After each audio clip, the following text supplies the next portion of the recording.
আসসালামু আলাইকুম, কেমন আছেন সবাই? আমি মামুন চলে আসলাম গ্রাফিক ডিজাইনের টুলস এর পার্ট 3 নিয়ে। আশা করি আপনারা যদি মনোযোগ দিয়ে দেখেন তাহলে অতি দ্রুত আপনারা স্কিল ডেভেলপ করতে পারবেন। অবশ্য আমি মাঝে মাঝে কিছু টুলস স্কিপ করে যাচ্ছি, আসলে এগুলো সব সময় লাগে না, সব টুল সব কাজের জন্য না। তো মোটামুটি যে টুলসগুলো লাগে আমি সেগুলো আপনাদের দেখিয়ে দিচ্ছি, যদি আপনি এগুলো দেখেন, দেখে প্র্যাকটিস করেন হয়ে যাবে ইনশাআল্লাহ। তারপরে আমি যখন কাজ করাবো বা ডিজাইন দেখাবো, তখন আমি কোন টুলসের কি কাজ সেটা আবারও অনেক সময় আমি রিপিট করব।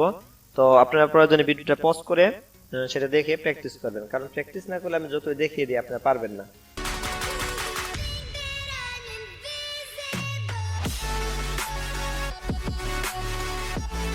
তো আমি পার্ট 2 তে দেখিয়েছিলাম মেবি হচ্ছে আমার সিজার টুল পর্যন্ত, এরপর হচ্ছে আমাদের রুটেড টুল। রুটেড কি, রুট বলতে সাধারণত আমরা কি বুঝি, কোনো কিছু ঘূর্ণন করা এরকম বুঝি। এটা দেখেন, তো আমি একটা শেপ নিলাম, মেবি একটা বৃত্ত নিলাম। আমি চাচ্ছি এটার ভিতরে কোনো কিছু রুট করানোর জন্য বা ঘোরানোর জন্য। তাহলে একটা সার্কেল নিয়ে কন্ট্রোল সি তে কপি করলাম, কন্ট্রোল ভি তে অথবা এফ এ পেস্ট দেন, এফ দিলে এটার উপরে পেস্ট হবে। এটাকে কন্ট্রোল অল্টার ধরে একটু ছোট করে উপরে নিয়ে আসলাম। তো দেখেন দুটোর মধ্যে অ্যালাইন করব, এটাকে ক্লিক করলাম, এটাকে আবার ক্লিক করলে এটা অবজেক্ট হয়ে যাবে। দেন হচ্ছে অ্যালাইন, অ্যালাইন করে দিলাম, তাহলে আমার মিডলে অ্যালাইন হয়ে গেল। তো দেখেন আমি যদি রোটেট করি এখানে, তাহলে স্কেলটা নিয়ে আসি, তাহলে সুবিধা হবে আমাদের জন্য। এখানে স্কেল দিয়ে দিলাম, আর এখানে একটা স্কেল দিলাম, এখানে একটা স্কেল দিয়ে দেই।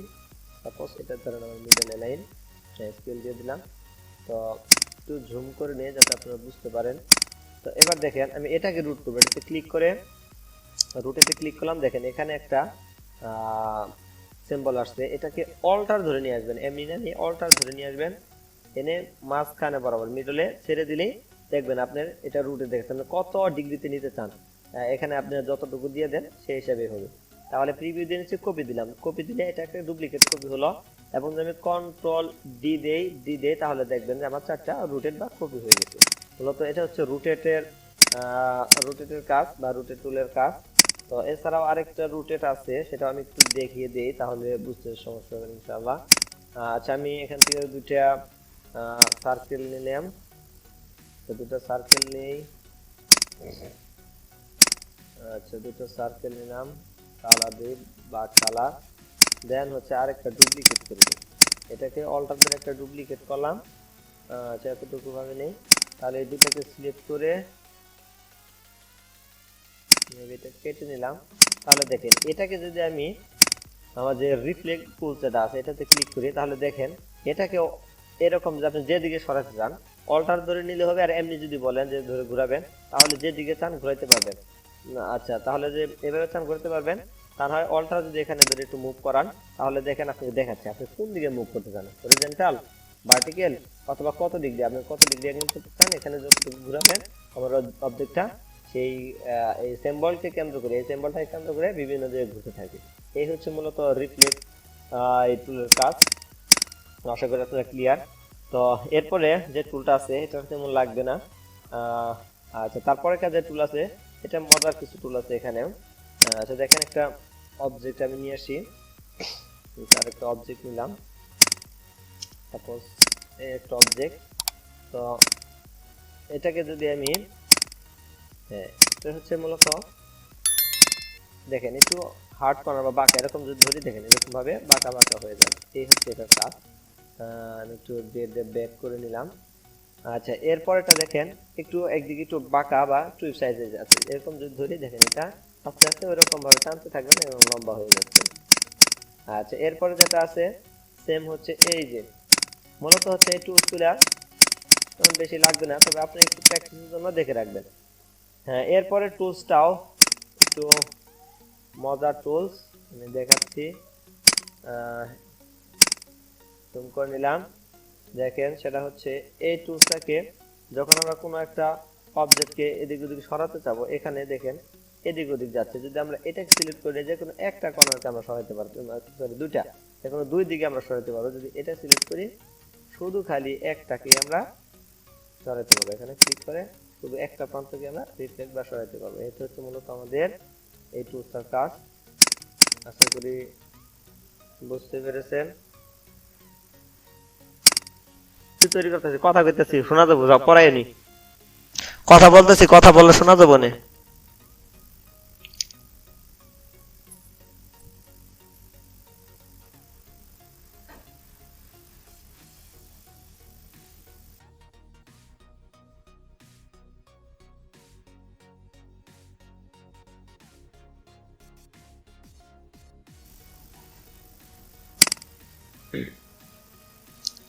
ওকে, চলেন। এরপরে যেটা আছে সেটা হচ্ছে মজার একটা টুলস, সেটা হচ্ছে শেপ বিল্ডার, যা দিয়ে অনেকগুলা কাজ করতে হবে। এটা অনেক পপুলার একটা টুলস। এই টুলসটা দিয়ে আমি দেখাচ্ছি, দেখেন। অর্থাৎ শেপ বিল্ডারের কাজ হচ্ছে অবজেক্টকে কোনো জায়গা থেকে আমরা কেটে ফেলা বা সরানোর যে কাজটা করি। দেখেন এই শেপ বিল্ডার, শেপ বিল্ডারের এই প্রান্তটা যদি আমি ডিলিট করি, তাহলে এমনি যদি ডিলিট করি দেখেন হচ্ছে না। তাহলে অল্টার দিলে দেখবেন যে প্রান্তটা মাইনাস হচ্ছে, তার মানে কি এই প্রান্তটা মাইনাস হয়ে যাবে। ক্লিক করলে এটা চলে গেল। আমি যদি চাই যে এই প্রান্তের সাথে এটা মিলিয়ে দেওয়ার জন্য, তাহলে প্লাস করতে হবে। শিফটে যদি চাপ দেয় তাহলে প্লাস হয়ে যাচ্ছে, এটার সাথে এই প্রান্তটা মিলিয়ে দিলাম। তাহলে এটা হচ্ছে আমাদের শেপ বিল্ডারের কাজ। শেপ বিল্ডারের কোর্সের অনেক কাজ আছে, অনেক। দেখেন এটাকে যদি একটা ডুপ্লিকেট কন্ট্রোল সি দিয়ে কপি, কন্ট্রোল এফ এ পেস্ট, দেন একটু সাইজ ছোট করে যদি নেই, কন্ট্রোল অল্ট ধরে, তাহলে দেখেন এই মাঝখানে যদি আমি কেটে দেই, শেপ বিল্ডার টুলটা ক্লিক করে অল্টার ধরে, দেখেন সুন্দর করে কি হলো, আমার এই অবজেক্টটা সরে গেল। এটা হচ্ছে মূলত আমাদের শেপ বিল্ডারের কাজ। এটা অনেক মজার একটা টুলস। এরপরে 3D মোডের এটা লাগবে না। হ্যাঁ, এরপরে মেশ টুলটা লাগবে। মেশ টুলের কাজটা আমি একটু আপনাদের দেখিয়ে দিচ্ছি। মেশ টুলটা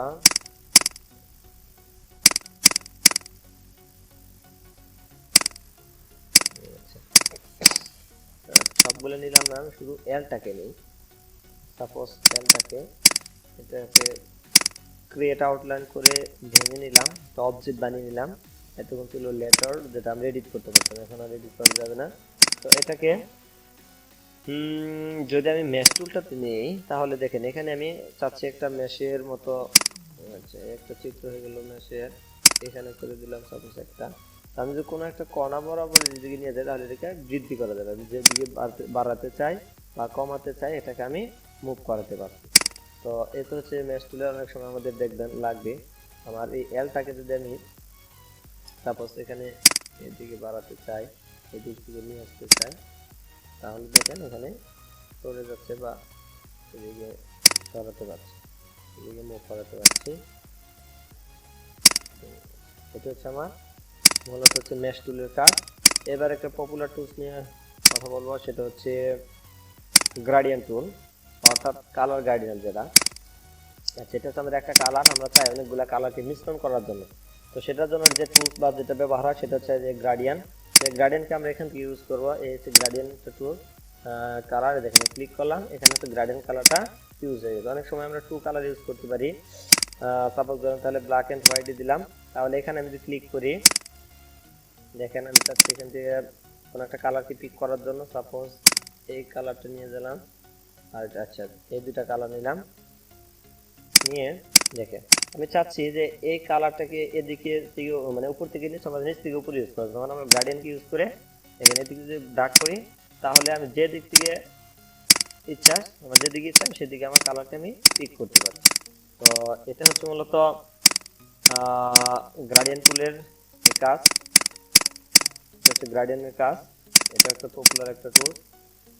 এরপরে যেটা দেখাবো, এই কালারকে আরো কতভাবে পিক করা যায়। সাপোজ আমি একটা কালারকে দিয়ে দিলাম এখানে।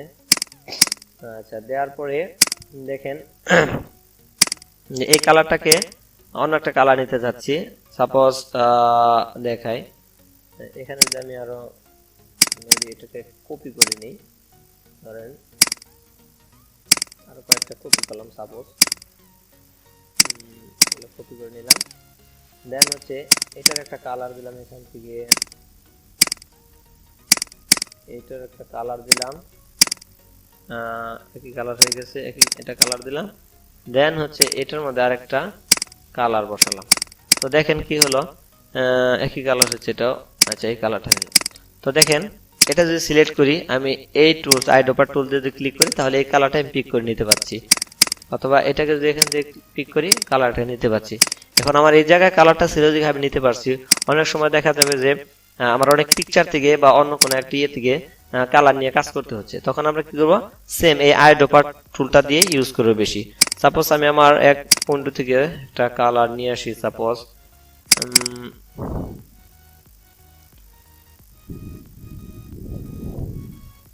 আচ্ছা এটাই নিয়ে আসলাম, সেখানে রাখলাম।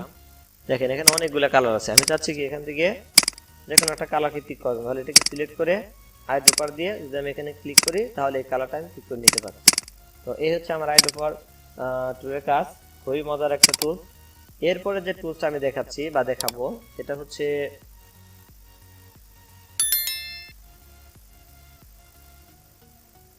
ব্লেন্ড টুল। দেখেন ব্লেন্ড টুল দিয়ে কিভাবে কাজ করতে হয়। এখানে সাপোজ একটা রেক্টেঙ্গল নিলাম, আমি একটা রেক্টেঙ্গল নিলাম, নিয়ে স্ট্রোক নিলাম, স্ট্রোকটাকে একটু বাড়িয়ে দিলাম। এটাকে একটা ডুপ্লিকেট করতে করবো, কন্ট্রোল সি তে কপি, কন্ট্রোল এফ এ পেস্ট, দেন হচ্ছে এটাকে একটু যদি সাইজটাকে ছোট করে নেই তাহলে দেখেন আমি ব্লেন্ড করবে, তাহলে এটাকে ক্লিক করে ধরে এই ব্লেন্ডে ক্লিক করে এখানে দেখেন এই ব্লেন্ডের যে স্টারের মতো যখন চিহ্ন হবে একটা ক্লিক করবেন, দেন এখানে হবে প্লাস, এই প্লাস করে দিলাম, তাহলে একটু ব্লেন্ড হয়ে গেল। তো এখানে স্পেস কিন্তু কম দেওয়া, সেজন্য এটাকে আমি আবার এই টুলসটার মধ্যে আবার ডাবল ক্লিক করি, তাহলে দেখেন আমার যেরকম স্মুথ কালার আসছে। স্মুথ কালার না গিয়ে আমরা এখানে ক্লিক করে স্পেসিফিক স্টেপ যেটা মানে ধাপ, এখানে ক্লিক করে দিয়ে প্রিভিউ দেই, তাহলে দেখবেন যে এখানে আমার একটা দেওয়া, কিন্তু আমি প্রিভিউ দিয়ে রাখলাম, আমি বাড়াচ্ছি, যদি বাড়াই তাহলে আমাদের এখানে সুন্দরভাবে কি হচ্ছে বেড়ে যাচ্ছে। এটা হচ্ছে আমার ব্লেন্ড টুলের কাজ। তো ওকে করে দিলাম, তাহলে দেখেন এগুলা object expand, okay and expand যদি করে দেই তাহলে আমার কি হলো, এগুলা এরকম ব্লেন্ড হয়ে গেল। ব্লেন্ডের কাজ মোটামুটি। এরপর যে টুলস গুলো আছে মোটামুটি ওগুলা লাগবে না, আশা করি আমি অল্প কিছু টুলসের কাজ দেখাইছি, কিন্তু যেগুলো দেখাইছি সবগুলোই খুবই গুরুত্বপূর্ণ। আপনারা যদি মনোযোগ দিয়ে টুলসের কাজ করতে শিখেন তাহলে আপনি ইনশাআল্লাহ ভালো কিছু করতে পারবেন। তো এই পর্যন্তই, তারপরে আমি আসতেছি আপনাদের জন্য টিউটোরিয়াল নিয়ে। যদি আপনাদের টুলস নিয়ে কোনো প্রবলেম থাকে আমাকে কমেন্ট বক্সে জানাবেন, আমি ইনশাআল্লাহ আপনাদের জন্য যতটুকু সম্ভব প্রয়োজন আবার নতুন করে ভিডিও দেওয়ার চেষ্টা করব। আশা করি সবাই ভালো থাকবেন আর আমার এই ছোট্ট চ্যানেলটাকে সাবস্ক্রাইব করবেন। আসসালামু আলাইকুম।